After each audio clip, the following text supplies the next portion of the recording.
Hi, my name is Gabriela Zuber, and the country for my case study is Mexico.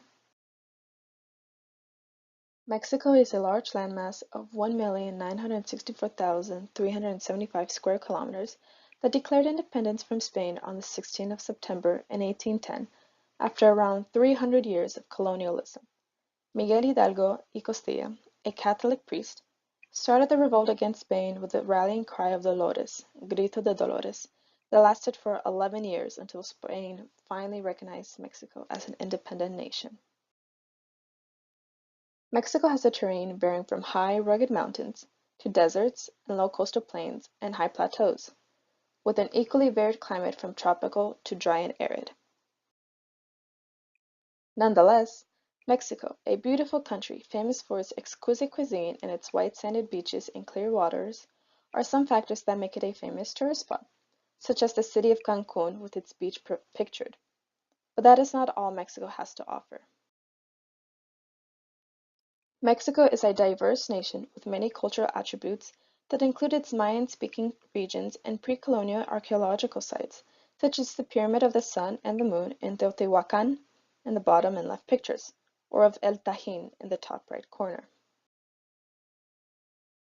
El Tajín in Papantla, Veracruz is also a destination of Los Voladores de Papantla, or the Dance of the Flyers. Los Voladores de Papantla had played a crucial role for the indigenous people of the Totonacapan some 500 years ago when it was performed to appease the gods and bring the rain and fertile land back into the region. The elders of the settlement had come to the decision to cut down a tree and place it in the middle of the settlement, where they would then assign 4 young men to dance and swing around the pole starting from the very top, while the fifth stayed on the top playing music. It was important to follow the ritual down to every last detail, such as during transport, where no one was allowed to step over the log and no woman was able to touch it. A flyer must also have between 10 and 12 years of preparing before he, or she in very rare cases in Puebla, can partake in the event. This tradition has decreased throughout the years, but the Nahua people had adopted it to fit in with the Catholic beliefs that only came about because of the persistence of the Spanish that initially colonized the land to pass on their religious beliefs. This tradition persists today not only as an informational tourist spot, but also because UNESCO has placed it on the Intangible Cultural Heritage List of 2009, where Mexico will be required to preserve and promote it. Another long-standing tradition from the colonial era that still takes place and is now considered a national holiday is El Día de los Muertos, or the Day of the Dead. The Day of the Dead is celebrated on 2 days, November 1st for the honor and remembrance of the young children who have passed, while November 2nd is for the adults. Both days are used to commemorate the lives of the loved ones and to bring about the pleasant memories of them. To honor these spirits, that are thought of to arrive as early as the evening of October 31st, the friends and family cook the favorite meals of the deceased and leave out gifts and candles on their altars. On top of the decoration of the altars, many people decorate their homes with vibrant papel picado, which is a sort of tissue paper cut up into different styles and designs. They also dress up and paint their faces as skeletons, or the famous female skeleton, Catrina. This celebration has come about from the syncretism, or mixture, of the religious beliefs of the Aztecs and the Spanish Catholics during the colonization of the Americas in the 16th century. That is, the celebration of the goddess of the underworld, Mictecacíhuatl, that lasted for a month, and the All Saints and All Souls days that the Spanish Catholics celebrated. Since these days are still celebrated, it shows how lasting the effects of the colonization was. Now, another important celebration of the Mexican culture is the Tres Reyes Magos, or the Three Wise Kings, that takes place on January 6th.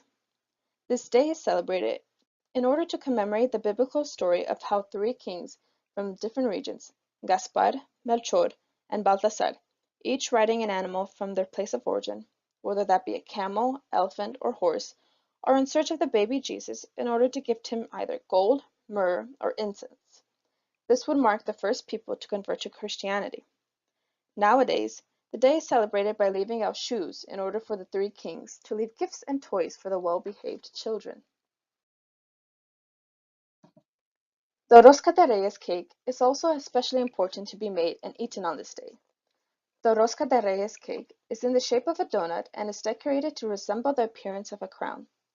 However, one important aspect of this cake is that a small plastic baby Jesus is randomly placed inside the cake, and whoever gets the cut piece of cake containing this will have to plan the next feast and prepare the tamales and atole for February 2nd.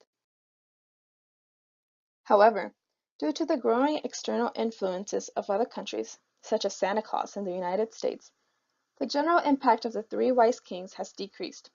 This is so because more children and people are steering away from the traditions celebrated on January 6th and are celebrating Christmas with Santa Claus. There is also the changing expectation of more technological presence than the traditional wooden toys. This drawing is my depiction of the tradition and how the basic elements of the holiday are still celebrated, represented by the three kings riding their animals to the house of Jesus on the right side of the drawing. The city in the background and the car in the middle of the drawing also represents the continued practice of it to this day, whereas the lack of color everywhere in the drawing represents the fading of the tradition because of the outside influences. A controversial topic that is more in the current times in Mexico is the education reform social movement. Much resentment has been brought about, particularly from the teachers, from the new act that the President of Mexico, Enrique Peña Nieto, is trying to pass. The Educational Reform Act will implement the use of standardized tests and for teachers to take an evaluation exam to see how qualified they are to teach.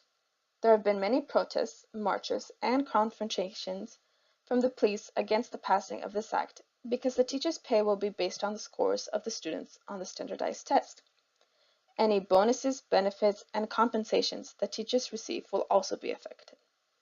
This results in an unfair disadvantage for the teachers, particularly in the more rural areas, where there is barely enough school materials and an adequate basic infrastructure of the schools. The bilingual system in the schools may also be affected, and that the second language that is taught will no longer be any indigenous language.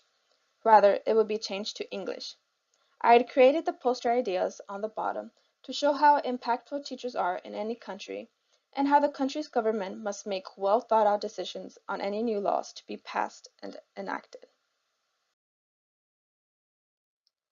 Another societal change that had occurred in Mexico is the enactment of the nationwide healthcare system, Sistema de Protección Social en Salud, more commonly referred to as Seguro Popular. This healthcare system was created in 2004 to allow a greater share of the Mexican population to have access to healthcare and its services without having to pay for it out of pocket. There are multiple different hospitals, clinics, and physicians that are under this system and that one can be referred to. To qualify and register, one must have a valid form of identification and of address, and to not be covered by any other sort of healthcare system, such as one under an employment. The passing of this healthcare system is beneficial to the inhabitants of Mexico in that it slowly diffuses the inequality and the gap that exists in the healthcare among the indigenous and non-indigenous populations. Mexico is a country that is rich in culture, and I feel that I have deepened my understanding of it with this project in class, particularly with the holiday of the Tres Reyes Magos. That was one holiday that I have heard of but have never participated in or learned much about before.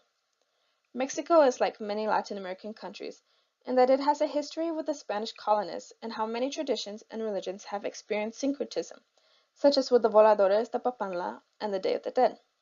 Therefore, it is important to note that the impact that the Europeans had on the lives of the indigenous people of these countries. I also feel that although Mexico is proud of its culture and how diverse it is among the many indigenous groups and populations, there is a growing external influence that is causing Mexico to change its ways, and that is the United States. The US is a major influence that is slowly causing the Mexican people to act in different ways and change the long-held traditions of Mexico, such as evidenced by the growing presence of Santa Claus. But some change is good, such as the implementation of the healthcare system by Mexico. Mexico is evolving with the world, as are all the other Latin American countries, and will continue to in the future. And these are my references, and that is my presentation. Thank you very much.